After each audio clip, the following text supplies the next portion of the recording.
It's the motherfucking player haters. Oh, yeah. Player haters.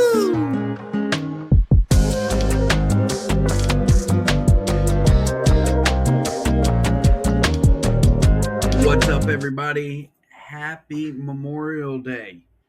Let's not forget the lives that were sacrificed and given so that we can have this freedom. Appreciate all of those that have served, but obviously that is for Veterans Day, and today is just a day to remember and reflect the lives that were lost. So thank you again for all those people long time ago, long before, and have given us the chance to be able to have stupid podcasts about fantasy baseball. Let's get right into it. Week 9 came and went. We are officially into week 10. We actually got some baseball that will start here shortly. But let's talk about week 9 and the week that was, and I'll get into a little bit of why I've titled today's podcast The Bench Game, because we had a couple of teams that decided to take the cautious road, and it ended up costing them. We'll talk about it in a minute. Let's talk about a big week right now, and that is for Shane. I've said it. I've been saying it. I know he's probably been a little bit disappointed that it's taken this long, but this was a big week, big enough to get him out of 12th place. And I still feel like he's got a lot more rising to go. But I did say a few weeks ago, it was about this time when Eric started to rise from the bottom, and we all know what happened there. So Shane 10-2 over Brian. This matchup, there were still some close categories. When you look at RBIs, he only beat him by 4. The average, OBP was a lot better. 5 home runs, 65 strikeouts. That ERA was very close for both of these guys. It could have even been bigger. Whip also was close in the quality starts, close in the save plus holds. So if I'm saying two things here, it's one, congrats, Shane, for getting the big win, 10-2. But Brian, you look at it on paper, yes, it was a little bit disappointing. You were much like Nick, where you didn't start putting any offense really together until the weekend. But when you look at it on paper, you did well enough that you kept every category very close. So you lost some close categories, but in the end, losing 10-2 is just not what you want. There's some bats out there that are on your team that have kind of tapered off or slowed down a little bit. Ellie De La Cruz, Ozzie Albies, Michael Bush was another one. Hunter Goodman, Seiya Suzuki. So when those guys start firing on all cylinders, expect big things. So, but again, when you're looking at Shane's roster, I mean, the fact that he's struggled so much with names like, and again, Shohei Ohtani batted 381 last week, but names like Ronald Acuna Jr., Corbin Carroll. Again, Corbin had good numbers, batting in OBP, but just not a lot of stats. Mookie Betts, Alex Bregman, Otto Lopez. Who knows what Vinny Pasquantino? If anything, I think he knows, he being Shane, that his biggest weakness right now is probably first base. We all have ours. But again, I don't want to dwell too much on that matchup, but congratulations, 10-2 for Shane, pulling himself up out of the depths that is 12th. Let's talk about the newly placed 12th place player, and that's in our newbie. Riding high off of a victory over Ray, he was brought back down to earth. Poor Ashton, now looking at 12th place being his residency, at least for this week. What will the young man do? We shall see. Now, when you look at this matchup, I mean, I don't know. Other than maybe runs in the offense, this was not that close of a matchup. Yes, the stolen bases were 3. Yes, the home runs were 3. But just not a lot coming from some names like Bryce Harper, Will Smith, Geraldo Perdomo. I just he is he's one of those that all of us kind of knew. Last year was a one-off because he had never done it before. He did it last year and is just not shaping up at all. On the flip side, you got our number one. That'd be Walker. Walker doing his thing again, picks up Zach Geloff, and that dude just throws down. He gave the the cushion of stolen bases. He got three. He's got Brandon Nimmo heating up a little bit. Zach Neto. It's just, it's just it's so aggravating, so aggravating, and even more aggravating. Let's go ahead and clear the air, the elephant in the room. Tariq Scooble's going to come back and probably just keep this guy occupying the Franklin, in my opinion, because once Blank Snell, Hunter Brown, let's list the names of players that are on the injured list that are riding bench spots for Walker. If you guys have yet to actually take a gander, Garrett Crochet, Tariq Skubal, Hunter Brown, Blake Snell. Those four players are not in his IL, they're on his bench spot. And yet he still won last week. Well, actually, you didn't win hardly any categories. You kept it close. You won the batting categories, which is even crazier to think about. And you only won one pitching category. But you tied in the saves, tied in the quality starts, and still you had a 3.83 ERA and 55 strikeouts. But Walker's like, hey, I can do what I need to do because now he had a hot week when it came to his batters. It's just blows my mind. Now, Ashton, if you're listening out there, take a fellow fantasy baller's advice. You have too many batters. You cannot have this many batters. You're almost rostering two teams of bats. You've got empty stats sitting out there on your bench. Most of us try to roll with two or three bats. You have six. You don't want that. Just in my opinion. This is me giving you some advice. Okay? Probably need to make some moves, figure something out, look at the waiver, pick up some pitchers. That's all I'm going to say. Even though you won three categories, you're dealing with too many bats. That's all I'm going to say. And I think everyone in here would probably echo that same sentiment. But congratulations to yet again Walker pulling out the victory and placing Ashton in 12th. Here we go. Mandalorians and troubleshooters faced off against each other. I tell you, man, this Mandalorians team. I get to play Scott this week, and it's not looking super at all. Mandalorians, again, some close stats, not an average, not an OBP. Mandalorians just, destroyed, especially in OBP. It was almost by, what is that? I guess that's 60, right at 60.060. So, yeah, look at that quick math. Not the best ERA, not a lot in terms of wins for Mandalorians, but hey, when you got the offensive numbers coming from guys like Christian Walker, Willie Adames has turned it around. Wow, who knew, right? I always look at it like this.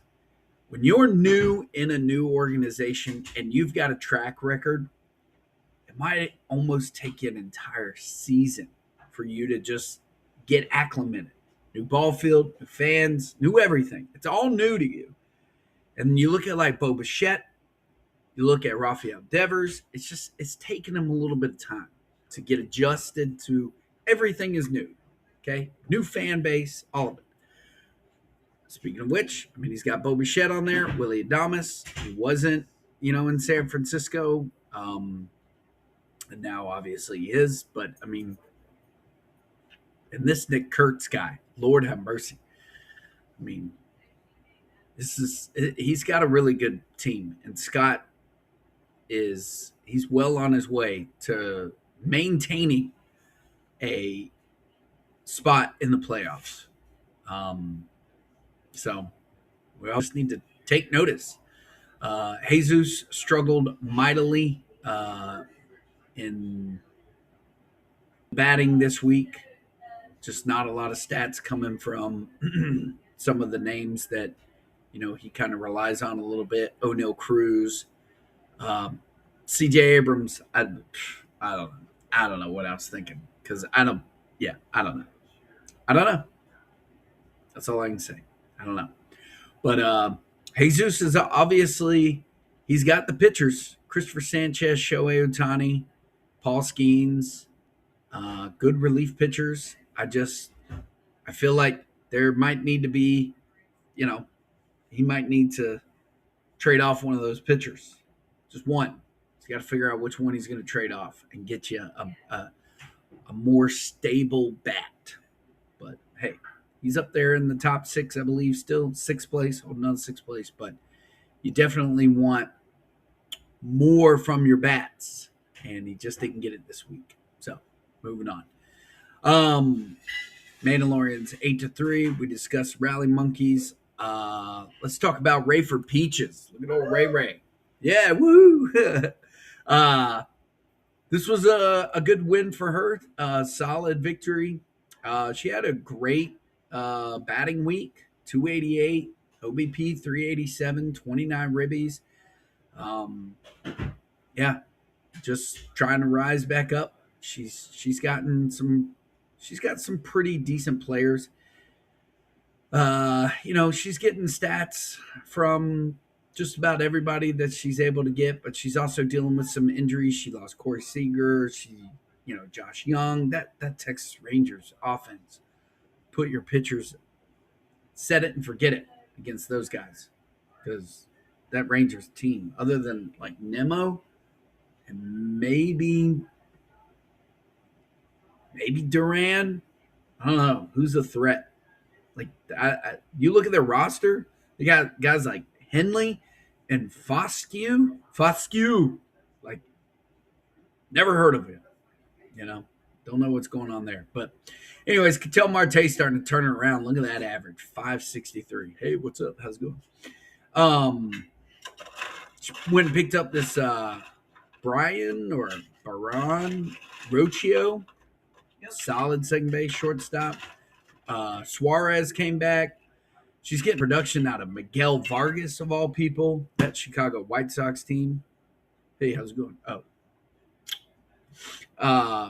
But we all knew it would happen eventually. Yordan Alvarez goes day to day. So his back's probably hurting from carrying that fucking Astros team, which now Christian Walker's carrying it. So what does it matter? She's got some pretty decent pitchers on her side, but again, she's getting pitching from just some peculiar names like Taj Bradley, Bryce Elder, Landon Roop, But hey, it earned her the victory this week, 7-4 over Josh, and Josh was just not happy about it. I mean, he's getting production too, just from some odd names, Casey Schmidt, again, Rafael Devers. Look at that, starting to pick it up. So I was a little right about that one. So, Spencer Steer, look at that guy turning around. So, anyways, 7-4, go Ray, victory. All right, so we have two other matchups to discuss, myself and Eric. So let's talk about me and Jason. Jason and I, look, I know what I said last week, and quite frankly, I was right that Jason would win this. And Jason should have won this. But Jason played the bench game card. Sunday came, and pitching was very razor thin. Now, I had a blow up from Trevor McDonald, which, whatever. I mean, thanks a lot, Trevor. And JT Ginn, who in the beginning of the week gets me the one stat. Finally, I get a wild card. Didn't actually think it would happen.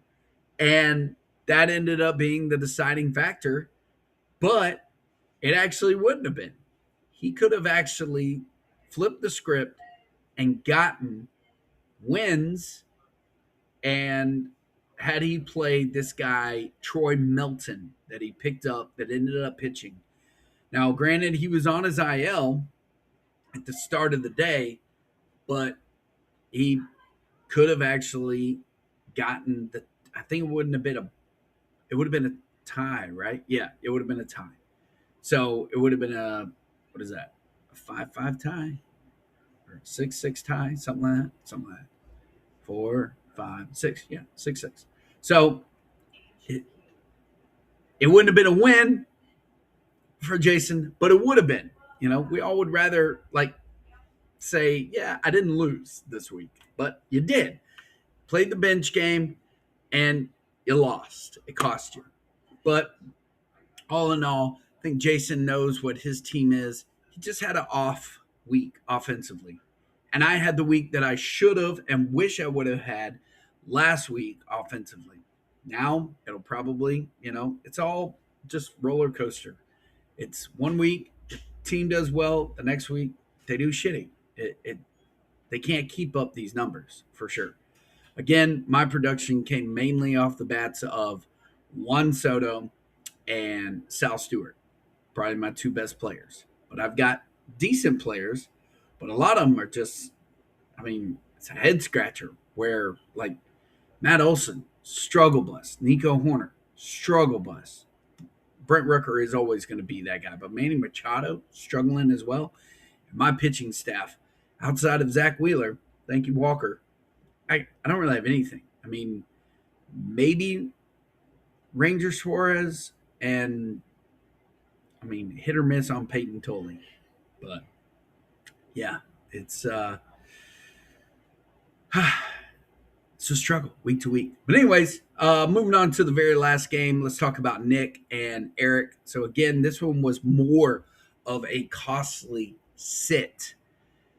Against the Braves right now, throw your pitchers out there because they are all struggling. The entire roster. Blake Baldwin was carrying that team, and they know it now. Yeah. So, but he benched Foster Griffin. Foster would have got him a win. Foster would probably, yep, he got him a quality start, and he would have ended up winning this, but instead he ended up getting a tie. Now, Eric is not really in a position right now. He's on the outside looking in, and this might very well have been a huge, costly sit on his part. And let me explain. Because where he's sitting at right now in seventh place, he's only a game and a half back from sixth place. Had he played Foster Griffin, he would have won those two categories, and he'd be sitting in sixth place right now. It's tough. It's a mental grind. But you go out there and you play these type of rules or these type of, things with your team, full send. I get it. It's Foster Griffin, the last matchup he had. He didn't look so well. It's the Braves. I get it. But it's that close. Is it really worth it? And now looking at it, now just one day removed from that start, it's difficult. It's a hard pill to swallow. So Eric's got to wake up today. Probably still is asleep. Yep. Let me see. Yeah, it's only 1:24, so he's got a few more hours in his beauty rest to get. But let's talk about this week's matchup and see if Eric is actually going to play a little bit harder because he plays now Jason, who loses but doesn't fall out of favor. I think he was second. Now he takes third, and I'm still below him. Yay. I'm only half a game behind him, but whatever. Again, Jason should have at least tied me in that matchup, so I'm very well aware that, yes, I won, but it should have been his. This week, week 10, myself and Mandalorians, we already discussed, will be facing off against each other. This one's big for both of us, honestly. I'm only 2 games back from him, but like I mentioned earlier, he's got a good team. So Shane will face off against Nick. This is the matchup of the week, in my opinion. Not the one that I'm fixing to bring up, but this one. This one to me is the matchup of the week because Shane, coming out of 12th, you got somebody standing in your way. I know Nick's team. Nick has a good roster. So this, what will happen this week is this one's going to be good, in my opinion. Josh will face off against Riley Monkeys. This is also a very good matchup. We know these two boys, they love to just show off their rings and all that stuff. And Josh has been, he's been struggling lately. Ashton will look to try to right the ship and get out of 12th place and give it back to Shane as he faces off against Troubleshooters, who also himself is coming off of a loss. Rayford Peaches will face off against Brian. Both of these teams are very desperate for a win, so another good matchup. And then again, the aforementioned Jason and Eric will face off. This one too is going to be a good matchup because Eric feels like his team is on the rise and could have been in sixth place had he played one player. So what will it be? What will happen this week? So yeah, I didn't really actually put much together. It just Mondays are always so crazy because we immediately everybody starts grabbing up, pitchers, batters. I wanted to grab Bazana back up again. He probably needs to be playing over Nico Horner if he was in my roster. Walbert Urania, I don't know why Jason dropped him. I thought he had a pretty good performance for him, I guess just to activate the other dude, but he's not been that bad. He actually that day when I picked up Ginn, I almost picked him up over. So, he's not been bad by any stretch. So, yeah, pitching is so pivotal. It's crucial out there. So, this we have this week, and then next week is the last week where week 12 we'll have played everybody, and then we start back over. So yeah, pretty crazy. I think that's all I got. This is usually the part of the show where I start to think about. I didn't even write any notes. I usually try to write some notes throughout the week. Excuse me. But yeah, and it's pretty fitting. Let's get back into the holiday mood.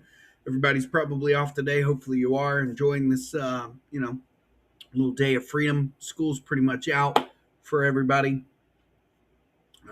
So yeah, that's all I got, guys. Hope you guys have a great week. Enjoy the holiday, and I'll see you next week. Yeah, all right. Bye-bye.